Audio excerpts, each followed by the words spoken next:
In the global economy, a public debt of $38 trillion would be a warning sign for any nation, a symbol of distress, instability, or imminent collapse.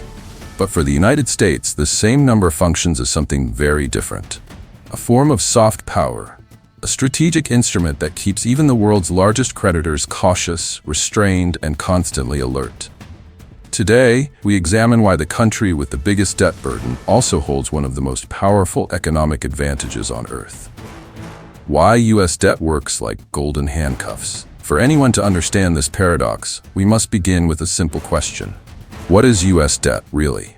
When Washington needs money, it does not simply print more dollars. Instead, it issues an asset, U.S. government bonds, essentially formal IOUs. You lend money to the U.S. government. In return, you receive a bond that promises repayment of the principal plus interest within 10, 20, or 30 years. And the world cannot get enough of them. Why the world buys U.S. bonds? These bonds are viewed as the safest assets on the planet. The United States hosts the world's largest economy, commands the most powerful military alliance system, and has a record of honoring its obligations. For countries earning large volumes of dollars, Japan, China, the United Kingdom, Switzerland, Belgium, U.S. bonds are the most reliable place to store money without losing value to inflation. They are, in effect, a vault for national savings, the numbers behind the dependence. As of early 2024, Japan holds about 1.1 trillion USD in U.S. debt. China still retains around 780 billion USDs, even after reducing its holdings. The United Kingdom, Belgium, and Switzerland hold hundreds of billions each. On the surface, this looks like simple financial prudence. But the real reason nations remain locked in goes far deeper. The hidden engine, the global overnight money market. The world's financial system relies on a market most people never hear about. An ultra-fast lending marketplace where large banks and funds borrow money for just a few hours or overnight. To borrow this kind of instant liquidity, lenders require collateral that everyone trusts without question. A building or a factory won't work, but a U.S. Treasury bond will. Every day, trillions of dollars circulate through this system, and only U.S. bonds are universally accepted as collateral. In this ecosystem, U.S. Treasuries function like currency, the essential lubricant that keeps the global financial machine running. What if the U.S. pulled its bonds out? Imagine for a moment, the United States suddenly repaid all its outstanding debt and withdrew its bonds from global circulation. The entire system would lose its foundational collateral. Liquidity would vanish. Banks would freeze. Financial markets would seize instantly. This would not be a recession. It would be a financial paralysis, something no major country, including those critical of Washington like China or Russia, would ever want to see. This is why analysts call U.S. debt the golden handcuffs. The world cannot escape it without risking its own stability. When the debtor controls the creditors. But this is only the beginning. The real concern emerges when the United States, the holder of the key to these golden handcuffs, realizes it can exploit this position in three powerful ways.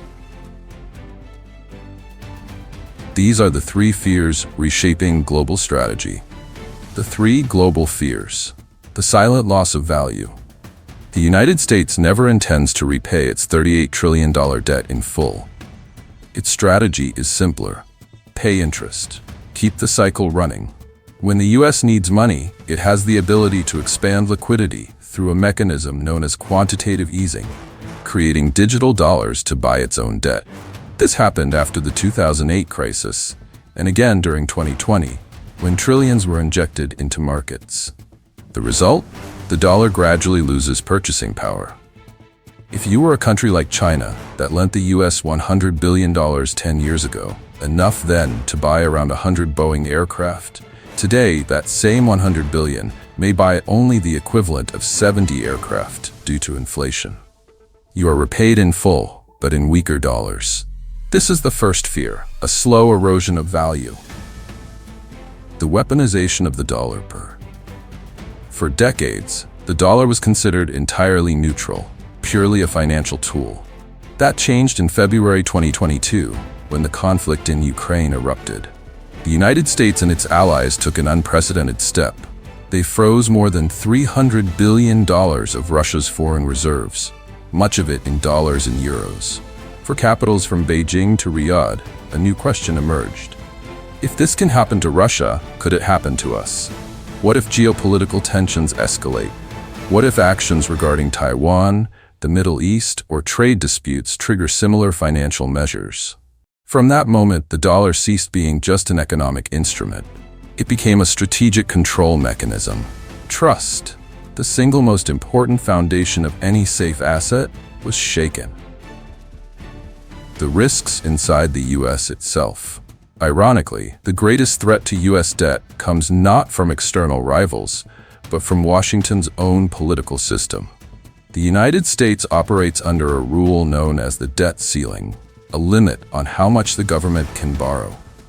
Because the government consistently spends more than it earns, this ceiling must be raised every 1 or 2 years. This process has become a political bargaining tool. Parties negotiate by threatening not to raise the limit. If the U.S. ever missed even 1 day of interest payments, the reputation of the world's safest asset would be damaged. The $38 trillion in U.S. debt would be questioned. The overnight lending market would freeze instantly. This is the self-destruct button of global finance, a button American politicians sometimes point at themselves. Global response, the strategy to escape the quiet global shift. These 3 fears have kept policymakers in Beijing, Moscow, Riyadh, and New Delhi awake at night. Quietly and strategically, they are building a path away from the dollar. Not abruptly, because an instant move would trigger economic shockwaves. Instead, they are diversifying, slowly, methodically, and in multiple directions. The BRICS nations are at the center of this shift. The 3 escape paths: buying gold at record levels. Gold is money that no government can dilute. No country can freeze it. No central bank can create it out of thin air. In 2022 and 2023, central banks, led by China, Poland, and Turkey, bought gold at record levels, over 1,000 tons in 2023 alone. This marks a decisive shift from paper-based assets toward tangible stores of value, conducting trade in local currencies. For 50 years, global oil and most global commodities required dollars. This created artificial worldwide demand, but that pattern is now shifting. Saudi Arabia and China have signed currency swap agreements, enabling settlement in yuan for portions of their energy trade. Russia, India, and China increasingly settle bilateral trade in rubles, rupees, and yuan. Brazil and China have begun experimenting with cross-border settlements in local currencies. These are not symbolic moves. They strike at the foundation of dollar dominance. Building alternative payment systems. After Russia was disconnected from SWIFT in 2022, many nations realized how vulnerable they were to systems controlled by the West. The response has been swift. China expanded its SIPS settlement network globally. Russia strengthened its domestic SPFS system. The mBridge project, coordinated by the BIS, is testing cross-border payments using central bank digital currencies. These are the early stages of a parallel financial architecture, a safety net if the main network ever falters. 3 possible outcomes. A soft landing. The dollar slowly loses its monopoly, becoming one of several central currencies. Gold, digital payment networks, and regional currencies share global roles. This is the most likely scenario, a gradual shift toward financial multipolarity. Inflation and dollar decline. If the U.S. resorts to excessive liquidity expansion to finance debt while the world sells off treasuries, the dollar could face a sharp decline, pushing global markets into turmoil. A technical default. The most extreme possibility. Political gridlock in Washington delays debt payments. Even a brief technical default would break global confidence and freeze liquidity worldwide. This is not science fiction. It is a risk embedded directly in the U.S. political structure. The world is now quietly adjusting to the possibility that the financial order built on the dollar may evolve, not collapse, but shift.